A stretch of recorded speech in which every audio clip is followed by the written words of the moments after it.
Praise the lord.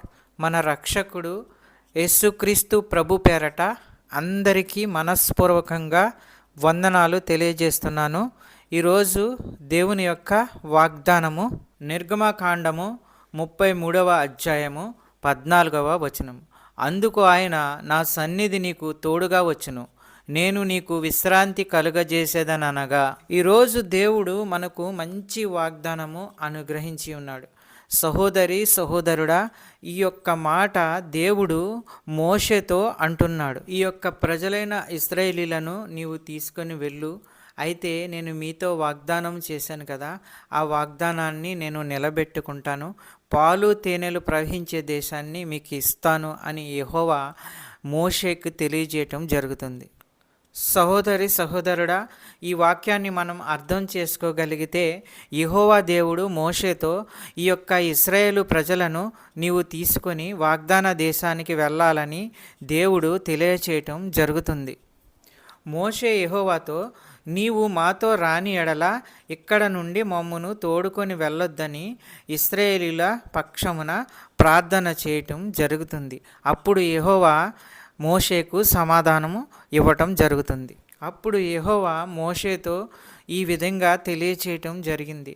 అందుకు ఆయన, నా సన్నిధి నీకు తోడుగా వచ్చును, నేను నీకు విశ్రాంతి కలుగజేసేదను అని తెలియచేయటం జరిగింది. దేవుడు ఏ విధంగా వారిని కాపాడాడంటే, పగటి వేళ వారికి వెళ్ళవలసిన దారి చూపటానికి, రాత్రి వేళ వెలుగు ఇవ్వటానికి వారికి ముందుగా యెహోవా వెళ్ళాడు. పగటి వేళ స్తంభం లాంటి మేఘంలో, రాత్రి వేళ స్తంభం లాంటి అగ్నిలో వెళ్ళాడు. ఈ విధంగా వారు పగటి రాత్రి ప్రయాణం చేయగలిగారు. వాక్యమును బట్టి ప్రార్థన చేసుకుందాము. పరిశుద్ధుడా, ప్రేమగల తండ్రి, నీకు స్తోత్రములు, వందనములు. గతించిన కాలం నుంచి ఇంతవరకు మమ్మల్ని కాపాడుతున్న విధానాన్ని బట్టి స్తోత్రాలు, వందనములు తెలియజేస్తున్నాము ప్రభువా. ఎవరైతే ఈ వాక్యం వింటున్నారో వారందరినీ దీవించండి, ఆశీర్వదించండి.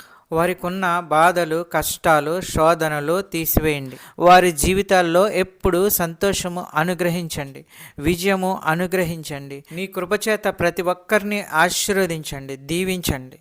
నీవే దేవుడు అని నమ్ముతుండగా, విశ్వసిస్తుండగా అద్భుత కార్యాలు, ఆశ్చర్య కార్యాలు వారి జీవితంలో చేయండి. స్కూల్కి వెళ్ళే బిడ్డల గురించి ప్రార్థించుచున్నాము. స్కూల్కి వెళ్ళుచుండగా ప్రవ్వా, వారిని మీ దూతలను కావలించి కాచి కాపాడండి. క్షేమంగా వెళ్ళి క్షేమంగా వచ్చేలాగా చేయండి. మంచి చదువు, క్రమశిక్షణ వారికి దయచేయండి. కాలేజీకి వెళ్ళే స్టూడెంట్స్ గురించి ప్రార్థించుచున్నాము. మంచి క్రమశిక్షణ వారికి అనుగ్రహించండి, చదువులో దీవించండి. జాబు ప్రయత్నంలో ఉన్న వారి గురించి ప్రార్థించుచున్నాము. మంచి జాబు, మంచి ఉద్యోగము వారికి అనుగ్రహించండి. సంతానము లేని వారి గురించి ప్రార్థించుచున్నాము. ఆ కుటుంబంలో సంతానము అనుగ్రహించండి. అద్భుత కార్యాలు, ఆశ్చర్య కార్యాలు చేయండి. అనారోగ్యంతో ఉన్న వారి గురించి ప్రార్థించుచున్నాము. వారికి ఉన్న ప్రతి అనారోగ్యాన్ని తీసివేయండి, బాగు చేయండి. మంచి ఆరోగ్యము కలిగించండి. ప్రతి విధమైన వ్యాధులు స్వస్థపరచండి. మంచి ఆరోగ్యము అనుగ్రహించి కుటుంబాలని కాపాడండి. ఈ వాక్యం చూస్తున్న బిడ్డలందరినీ ఆశీర్వదించండి.